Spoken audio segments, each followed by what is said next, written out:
Hi friends, welcome back to my YouTube channel. അപ്പം ഞാൻ തമ്പനയിൽ പറഞ്ഞ പോലെ തന്നെ ഞാൻ എങ്ങനെയാണ് കുഞ്ഞിനെ ഫീഡിങ് നിർത്തിയതിനെ കുറിച്ചായിട്ട് ഞാൻ സംസാരിക്കാൻ വന്നത്. ഇപ്പം കുറേ അമ്മമാരുണ്ടല്ലോ, നേരത്തെ പ്രഗ്നൻ്റ് ആയി എന്തുവാ എന്ത് ചെയ്യണം എന്നറിയാതെ ബുദ്ധിമുട്ടുന്ന കുറേ അമ്മമാരുണ്ടല്ലോ, അവർക്ക് വേണ്ടിയിട്ടാണ് കേട്ടോ. ഞാൻ ഇവനെ ഉറക്കിയിട്ട് എടുക്കാമെന്ന് വിചാരിച്ചിട്ടിരുന്നിട്ട് ഇവനെ ഉറങ്ങിയിട്ടില്ല. അപ്പം പിന്നെ എന്തേലും ആയിക്കോട്ടെ, അവനോട് ഇരിക്കട്ടെ അല്ലേ. ഞാൻ എൻ്റെ സെക്കൻഡ് ഡെലിവറി സ്റ്റോറിക്ക് അത് പറഞ്ഞിട്ടുണ്ട്. അൺഎക്സ്പെക്റ്റഡ് ആയിട്ട് ഞാനുണ്ടായ കാര്യവും അങ്ങനെ കാര്യങ്ങളെല്ലാം ഞാൻ പറഞ്ഞിട്ടുണ്ട്. നിങ്ങൾ കാണാത്തവരൊക്കെ ഒന്ന് ചെക്ക് ചെയ്ത് നോക്കിട്ടോ. അപ്പം അതുപോലെ തന്നെ ഞാൻ പ്രതീക്ഷിക്കാതെ കുഞ്ഞിന് മോളുടെ ഒരു ഒന്നാമത്തെ ബർത്ത്ഡേ കഴിഞ്ഞിട്ട് ഒരു മാസം 2 മാസം കഴിഞ്ഞപ്പോഴാട്ടോ ഞാൻ പ്രഗ്നന്റ് ആണെന്ന് അറിയുന്നത്. അപ്പോൾ മോള് അപ്പോൾ ഫീഡ് ചെയ്തോണ്ടിരിക്കുന്ന സമയമാണേ. 1 വയസ്സൊക്കെ ആണെന്ന് പറഞ്ഞാല് അവരെ ഫുഡൊക്കെ കഴിച്ചു തുടങ്ങിയ സമയമാണ്.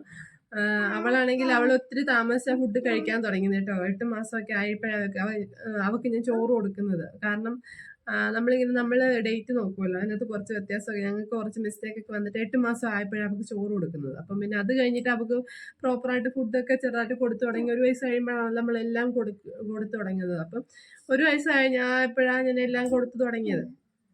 പെട്ടെന്ന് പ്രഗ്നന്റ് ആയപ്പോൾ എന്ത് ചെയ്യണം, ആകെയുള്ള പ്രശ്നം എന്ന് പറഞ്ഞാൽ ഇവളെ ഫീഡ് ചെയ്യുന്ന ആ ഒരു ബുദ്ധിമുട്ട് കാരണം ഞാൻ പറഞ്ഞിട്ടുണ്ട് സ്റ്റോറിക്കകത്ത്. ഞങ്ങൾ നെഗറ്റീവായിട്ട് ചിന്തിക്കുകയൊക്കെ ചെയ്തിട്ടുണ്ടായിരുന്നു. അപ്പം മറ്റേ ഡാനീസ് അവരുടെ ചാനലുണ്ട്. അപ്പം ഞാൻ പെട്ടെന്ന് ഞാനന്ന് ഫേസ് ചെയ്ത കാര്യം കേട്ടോ. ഞാനന്ന് പെട്ടെന്ന് പിന്നെന്ന് പറഞ്ഞാൽ എനിക്കാണുള്ള ആകെ ആശ്വാസം എന്ന് പറഞ്ഞാൽ അന്ന് ഡോക്ടർ കാണാൻ പോയപ്പോൾ ഡോക്ടർ പറഞ്ഞു എത്ര വേണമെങ്കിൽ ഫീഡ് ചെയ്യുന്നതിന് പ്രശ്നമൊന്നുമില്ല, വേണമെങ്കിൽ ഫീഡ് ചെയ്ത് അവർക്ക് വേണമെങ്കിൽ ഫീഡ് ചെയ്തോളാൻ പറഞ്ഞിട്ടുണ്ടായിരുന്നു. അപ്പം പതുക്കെ നിർത്തിയാൽ മതി, പതുക്കെ ശ്രമിച്ചിട്ട് നിർത്തിയാൽ മതി എന്നുള്ളൊരു ഇതുകൂടെ പറഞ്ഞപ്പോഴത്തേനും എനിക്ക് അങ്ങനെ ഞാനിന്ന് സമാധാനപ്പെട്ടത്. ഫീഡ് ചെയ്യാൻ പറ്റുമല്ലോ എന്ന് ഓർത്തിട്ട്. കാരണം 1 വയസ്സല്ലേ ആയുള്ളൂ, മക്കൾക്ക് 2-3 വയസ്സ് വരെയൊക്കെ ഫീഡ് ചെയ്യണം എന്നുള്ള ആഗ്രഹം കൊണ്ട് എല്ലാവർക്കും കാണുമല്ലോ, അങ്ങനെ വേണം എന്നൊരു ഇതുണ്ടല്ലോ. അപ്പം ഡോക്ടർ അങ്ങനെ പറഞ്ഞപ്പോൾ എനിക്ക് കുറച്ച് ആശ്വാസമായിട്ടോ. സമയം ഇപ്പൊ രാവിലെ 8 മണിയായിട്ടേ ഉള്ളൂ. പക്ഷെ അതുകൊണ്ടാട്ടോ അവൻ നേരത്തെ ഉണർന്നതാ. അവൻ ഉറക്കം നോക്കിയിട്ട് അവൻ പിന്നെ ഉറങ്ങിയതുമില്ല. പിന്നെ അറിഞ്ഞു കഴിഞ്ഞിട്ട് ഞാൻ അവൾക്ക് ഫീഡ് ചെയ്യുന്നുണ്ടായിരുന്നു എന്ന് പറഞ്ഞാൽ എനിക്കാണെങ്കിൽ ആദ്യത്തെ 2 മാസം ഒന്നും പ്രശ്നമില്ലായിരുന്നു. പിന്നെ ഭയങ്കര ഇറിറ്റേഷൻ ആയി തുടങ്ങിട്ടോ. എന്താണെന്ന് എനിക്കറിഞ്ഞൂടാ. പ്രഗ്നന്റ് ആകുന്ന സമയത്ത് പലർക്കും പല സൈസിലുള്ള ഇറിറ്റേഷൻസ് ഉണ്ടല്ലോ. എനിക്കുള്ള ഇറിറ്റേഷൻ അവർക്ക് ഫീഡ് ചെയ്യുന്നത് എനിക്ക് ഭയങ്കര ബുദ്ധിമുട്ടായിട്ട് മാറി കേട്ടോ. ബുദ്ധിമുട്ടെന്ന് പറഞ്ഞാൽ മാനസികമായിട്ട് എന്തൊക്കെയോ പ്രശ്നങ്ങളായിട്ട് മാറി. പക്ഷെ എന്നാലും ഞാൻ പാല് കൊടുത്തോണ്ടിരിക്കുന്നുണ്ടായിരുന്നു. പെട്ടെന്ന് എനിക്ക് അറിഞ്ഞൂടാ കേട്ടോ. ഞാൻ ഒരുപാട് അവൾക്ക് ഫീഡ് നിർത്താൻ വേണ്ടിയിട്ട് ഞാൻ ഒരുപാട് ബുദ്ധിമുട്ടിയോ കഷ്ടപ്പെടുകയോ ഒന്നും ചെയ്തിട്ടില്ല. കാരണം എൻ്റെ മോളെ ഇനി എനിക്ക് എന്തെങ്കിലും പ്രശ്നമുണ്ടോ എന്ന് വിചാരിച്ചിട്ടാണോ അതോ ഇനി എന്താണെന്ന് അറിഞ്ഞില്ല, അവള് പതിയെ നിർത്തി പോകുന്നതാണ്. ഞാനാണെങ്കിൽ ടൈം കുറച്ചിട്ടുണ്ടായിരുന്നു. 1 വയസ്സൊക്കെ ആയപ്പോൾ ഞാൻ ഓൾറെഡി ചെറുതായിട്ട് ഇങ്ങനെ സമയം അവൾക്ക് ഫുഡ് കൊടുക്കുന്നതിനനുസരിച്ച് ടൈം ഇങ്ങനെ മാനേജ് ചെയ്ത് വരുന്നുണ്ടായിരുന്നു. കാരണം ആദ്യമൊക്കെ 1 നേരം 2 നേരം, പകൽ ഒരു നേരം 2 നേരമൊക്കെ ആക്കി. പിന്നെ പകൽ ഫുള്ള് കൊടുക്കാതെ ആയി. രാത്രി മാത്രം ഉറങ്ങാൻ അവൾക്ക് പാൽ കുടിച്ചായിരുന്നു ഉറങ്ങുന്നത്. അപ്പൊ രാത്രി മാത്രം ഫീഡിങ് ആക്കി. അങ്ങനെ ഞാൻ പതുക്കെ ടൈം ഇങ്ങനെ കുറച്ച് വരുന്നുണ്ടായിരുന്നു.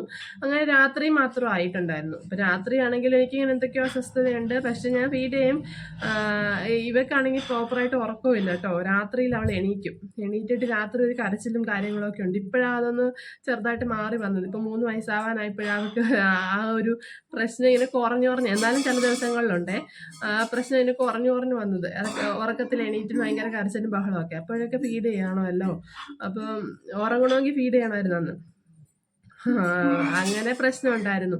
പിന്നെ ഞാൻ പറഞ്ഞില്ലേ, മോൾക്ക് അറിയാം, മോൾക്ക് അമ്മയ്ക്ക് ഇങ്ങനെ എന്തൊക്കെയോ ബുദ്ധിമുട്ടുണ്ടാകുമെന്ന് മനസ്സിലായിട്ടാവണം അവള് തനിയെ മാറാൻ തുടങ്ങി കേട്ടോ. പിന്നെ ഇവിടെ കളിക്കാൻ ഒരു സാധനം ഇട്ട് കൊടുത്ത് അതിനകത്ത് സൗണ്ട് ഉണ്ടാകും. അപ്പൊ അവള് പതിയെ മാറാൻ തുടങ്ങി. അവള് ആദ്യമൊക്കെ കുറച്ച് പാൽ കുടിച്ച് കഴിയുമ്പോൾ പിന്നെ തന്നെത്താൻ ഉറങ്ങാൻ തുടങ്ങി. തന്നെത്താനല്ല, കുറച്ച് പാൽ കുടിക്കുമ്പോഴത്തേനാണ് തിരിഞ്ഞുറന്ന് ഉറങ്ങാൻ തുടങ്ങി. പിന്നെ അവള് പാല് വേണ്ടാന്നുള്ളതായി. പക്ഷെ അവൾക്ക് ഉറങ്ങണമെങ്കിൽ ഇങ്ങനെ പാൽ കുടിക്കുന്ന പോലെ അങ്ങനെ കിടക്കണം. പക്ഷെ പാൽ കുടിക്കത്തില്ല. പിന്നെ അങ്ങനെ ആയിട്ടോ. അറിഞ്ഞൂടാ കേട്ടോ. ആ സമയത്ത് നമ്മൾ ദൈവം സഹായിച്ചു എന്ന് വേണമെങ്കിൽ പറയാമല്ലോ. അല്ലെങ്കിൽ അവൾ അങ്ങനെ നിർത്താൻ അവളെ കൊണ്ട് പറ്റുമോ, ഇവളെ കൊണ്ട് നിർത്താൻ പറ്റുമോ എന്നൊക്കെ എനിക്ക് ഭയങ്കര ഇവളെ എങ്ങനെ നിർത്തും എന്നുള്ള ഒക്കെ ആലോചിച്ചിട്ട് ഭയങ്കര വിഷമവും കാര്യങ്ങളൊക്കെ ആയിരുന്നു. പക്ഷെ എൻ്റെ മോൾ അറിഞ്ഞിട്ടാണോ അറിയാതാണോ അവൾ തന്നെത്താനാട്ടോ നിർത്തിയത്. എല്ലാ കുട്ടികളും അങ്ങനെ നിർത്തണമെന്നില്ല. പക്ഷെ പല പല മാർഗങ്ങളും പരീക്ഷിച്ചാൽ എല്ലാവരും ഫീഡിങ് നിർത്താറ്. പക്ഷെ എനിക്ക് അങ്ങനെ അത്രയും ബുദ്ധിമുട്ടിന്റെ ആവശ്യം വന്നില്ല. മോളോടിരിക്കും. കാരണം എന്ന് പറഞ്ഞാൽ എനിക്ക് അല്ലാതെ തന്നെ ഇവർക്ക് ഫീഡ് ചെയ്യുമ്പോൾ കുറച്ച് ബുദ്ധിമുട്ടും കാര്യങ്ങളും ഞാൻ പറഞ്ഞല്ലോ, മാനസികമായിട്ട് എന്തൊക്കെയോ കലാഹങ്ങളും പ്രശ്നങ്ങളും ഒക്കെ ഉണ്ടായിരുന്നു. ശരിക്കും ഒരു 4-5 മാസമൊക്കെ ആയപ്പോഴത്തേനും ഞാൻ ഫീഡിങ് നിർത്തി കേട്ടോ. ഫീഡിങ് നിർത്തിയെന്നല്ല, അവളായിട്ട് നിർത്തി. അപ്പം എല്ലാവരും ഞാൻ ചോദിക്കായിരുന്നു എങ്ങനെ ഫീഡിങ് നിർത്തിയെന്ന്. അപ്പം എനിക്ക് വേറെ പറയേണ്ട ആവശ്യമൊന്നുമില്ല, എൻ്റെ മോള് തന്നെ അറിഞ്ഞിട്ട് നിർത്തിയെന്ന് തന്നെ പറയാനുള്ളേ. അങ്ങനെ ഫീഡിങ് നിർത്തിയിട്ട് പിന്നെ എനിക്ക് അങ്ങനെ വലിയ ബുദ്ധിമുട്ടൊന്നും ഇല്ലായിരുന്നു കേട്ടോ. ഫീഡിങ് നിർത്തിയതല്ലായ കാരണം ഞാൻ പറഞ്ഞില്ലേ, ഞാൻ രാത്രി മാത്രം ആക്കിയായിരുന്നു ഫീഡിങ്. അപ്പം ഞാൻ തന്നെ ചെറുതായിട്ട് കുറച്ച് കൊണ്ടുവന്നതുകൊണ്ട് എനിക്ക് അങ്ങനെ പെട്ടെന്ന് ഫീഡിങ് നിർത്തി എന്നുള്ളതോ അല്ലെങ്കിൽ ഫീഡിങ് നിർത്തിയോണ്ടുള്ളതായിട്ട് ബുദ്ധിമുട്ട് അങ്ങനെ കാര്യങ്ങളൊന്നും ഉണ്ടായിട്ടില്ല. അങ്ങനെ ഫേസ് ചെയ്യുന്ന ഒരുപാട് പേരുണ്ട്. മോളെ അങ്ങനെ പോവേ നോക്കിക്കോ, അത് തൊടാതെ നോക്ക്. മതി. അപ്പൊ ഫീഡിങ് നിർത്തുന്നതായിട്ട് അങ്ങനെ പ്രശ്നങ്ങളോ കാര്യങ്ങളൊന്നും ഉണ്ടായിരുന്നില്ല. ഒരുപാട് പേര് ബുദ്ധിമുട്ടാറുണ്ട് കേട്ടോ ഫീഡിങ് നിർത്താൻ വേണ്ടിയിട്ട്. പിന്നെ എനിക്കൊരു ആഗ്രഹം ഉണ്ടായിരുന്നു കേട്ടോ, ഡെലിവറി കഴിയുമ്പോൾ രണ്ടുപേർക്കും ഫീഡ് ചെയ്യാം എന്നൊക്കെ. ആഗ്രഹമല്ല, അങ്ങനെ ഞാൻ മനസ്സിൽ വിചാരിച്ചിരുന്നത്. അവൾക്ക് അപ്പം നിർത്തിയെങ്കിൽ അവൾക്കുള്ള കിട്ടിയില്ലല്ലോ. ഒരു വയസ്സ് വരെയല്ലേ പാല് കിട്ടിയിട്ടുള്ളൂ. അപ്പം ഡെലിവറി കഴിയുമ്പം വീണ്ടും തുടങ്ങാതൊക്കെ ഞാൻ വിചാരിച്ചിട്ടുണ്ടായിരുന്നു കേട്ടോ. പക്ഷേ എന്നല്ല, ഇവളാണെങ്കിൽ അത്രയും നാളെ കുഴപ്പമൊന്നുമില്ലായിരുന്നു. അപ്പം മോൻ ജനിച്ചു കഴിഞ്ഞിട്ട് ഇവനെ ഞാൻ ഫീഡ് ചെയ്യുന്ന അവൾ കാണുന്നുണ്ടല്ലോ, അപ്പം മുതൽ പുള്ളിക്കാരി ആകെ അങ്ങ് മാറി കേട്ടോ. അവള് വരും പാൽ കുടിക്കാൻ വേണ്ടിയിട്ട്. അതുവരെ ഉറക്കുന്ന കാര്യം എന്ന് പറഞ്ഞാൽ ഉറക്കുന്ന കുറച്ച് കഷ്ടപ്പാടും കാര്യങ്ങളൊക്കെ ആയിരുന്നു. എന്നുവെച്ചാൽ അവർക്ക് ഇങ്ങനെ ഞങ്ങൾ കഥ പറഞ്ഞു കൊടുക്കുമായിരുന്നു. കഥ പറഞ്ഞ് അങ്ങ് ഉറങ്ങിപ്പോവായിരുന്നു കേട്ടോ. അങ്ങനായിരുന്നു ഉറങ്ങുന്നത്. ഫീഡിങ് നിർത്തി കഴിഞ്ഞിട്ട് അവൾ നിർത്തിയാലും അവൾക്ക് അങ്ങനെ കഥ പറഞ്ഞായിരുന്നു ഉറങ്ങുന്നത്. ആ ശീലം ഇപ്പോഴും ഉണ്ട്. ഇപ്പോഴും ഞങ്ങൾ കഥ പറഞ്ഞു കൊടുത്തിട്ടാട്ടോ അവൾ ഉറങ്ങുന്നത്. രാത്രിയായാലും പകലായാലും അവൾ ഉറങ്ങുവാണെങ്കിൽ അവൾക്ക് കഥ പറഞ്ഞു കൊടുക്കണം. അങ്ങനെ പിന്നെ കുറച്ചു നേരം ഫോൺ കാണിക്കുക. ആ സമയത്ത് ഞാൻ ഫോൺ കാണിക്കല്ല, ആ സമയത്താണ് ഞാൻ ഫോൺ കാണിക്കലും കാര്യങ്ങളൊക്കെ തുടങ്ങിയത് കേട്ടോ. ഇവൾ അടങ്ങിയിരിക്കാനും അങ്ങനെ കാര്യങ്ങൾ. അപ്പം കുറച്ചു നേരം ഫോൺ കാണും, അല്ലെങ്കിൽ ഫോണിനകത്ത് പാട്ടൊക്കെ കേട്ടോണ്ട് ഉറങ്ങും, കഥ പറഞ്ഞ് ഉറങ്ങും. ആ കഥ പറച്ചിൽ അന്നത്തെ ശീലം പോലെ ഇപ്പോഴും ശീലമായിട്ടുണ്ട്. ഇപ്പോഴും കഥ പറഞ്ഞിട്ടാ ഉറങ്ങുന്നത്. ഞാൻ പറഞ്ഞില്ലേ, അപ്പം മോൻ ജനിച്ചു കഴിഞ്ഞിട്ട് ഇവനെ ഫീഡ് ചെയ്യുന്നുണ്ട്. അപ്പം ഇവക്കും പാൽ കുടിക്കണം എന്നുള്ളതായിട്ടോ, ഫീഡ് ചെയ്യണം എന്നുള്ള, അവക്കും ആ ഫീഡ് ചെയ്യണം എന്നുള്ളൊരു ടെൻഡൻസി ആയി.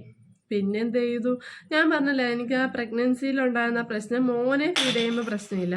പക്ഷെ അവൾക്ക് പാൽ കൊടുക്കുമ്പോൾ എനിക്ക് അങ്ങനെ ഒരു പ്രശ്നം, ഞാൻ അന്ന് പ്രഗ്നൻസി ടൈമിൽ വരുന്ന ആ ഒരു പ്രശ്നം ഇപ്പോഴും ഇവക്ക് പിന്നെ ഞാൻ ഇവനെ പ്രസവിച്ച് ഇവന് ഫീഡ് ചെയ്യുന്ന സമയത്തും ഉണ്ടായിട്ടോ. ഇവന് ഫീഡ് ചെയ്യുമ്പോൾ പ്രശ്നമില്ല, അവൾ ഫീഡ് ചെയ്യുമ്പോൾ പ്രശ്നം. അതെന്താണെന്ന് എനിക്ക് അറിഞ്ഞൂടാ കേട്ടോ. ഞാൻ വഴക്കൊക്കെ പറയായിരുന്നു മോളെ.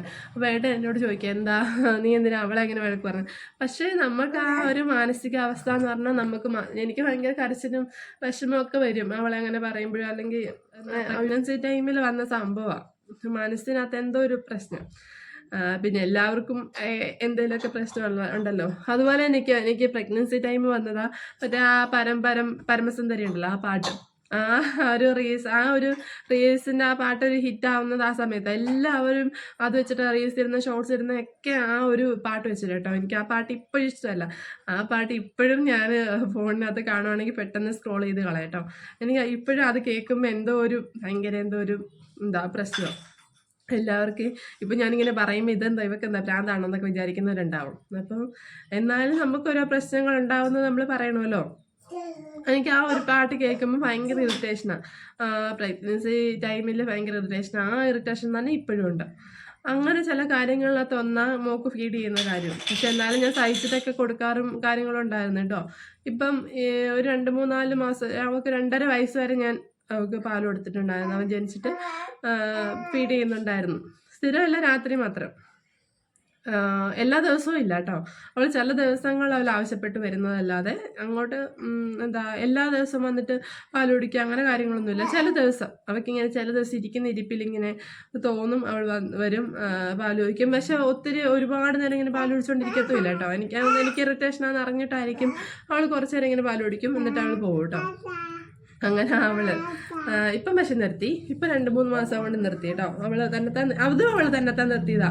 ഞാൻ നിർത്തി കൊടുത്തതോ കാര്യങ്ങളോ ഒന്നുമല്ല. എല്ലാം അവള് തന്നെത്താനെ ഗ്രാസ്പ് ചെയ്തിട്ട് അവൾ തന്നെത്താനെ ഇതൊക്കെ ചെയ്യുന്നതാ. അപ്പം എൻ്റെ സ്റ്റോറി ഇതൊക്കെ ഉള്ളു കേട്ടോ. എനിക്ക് അതിനു വേണ്ടി ബുദ്ധിമുട്ടോ കാര്യങ്ങളോ ഒന്നും ഉണ്ടായിട്ടില്ല. എന്തോ ഭാഗ്യം കൊണ്ട് എനിക്ക് അതുപോലെ ബുദ്ധിമുട്ടോ കാര്യങ്ങളോ ഉണ്ടായിട്ടില്ല കേട്ടോ. എല്ലാവർക്കും അങ്ങനെയാണോ എന്ന് എനിക്ക് അറിഞ്ഞുകൂടാ. അപ്പം എൻ്റെ സ്റ്റോറി ഞാൻ പറഞ്ഞേ ഉള്ളൂ. പിന്നെ എൻ്റെ ഡെലിവറി സ്റ്റോറി കാണാത്തവരൊന്ന് കണ്ടു നോക്കാം കേട്ടോ. അതിനകത്തെല്ലാം ഡീറ്റെയിൽ ആയിട്ടൊക്കെ പറയുന്നുണ്ട്. ഇനി ഞാൻ അടുത്ത വീഡിയോ ആയിട്ട് വരാം കേട്ടോ. അപ്പോൾ അടുത്ത വീഡിയോ ആയിട്ട് കാണുന്നവരെ tata bye bye, see U.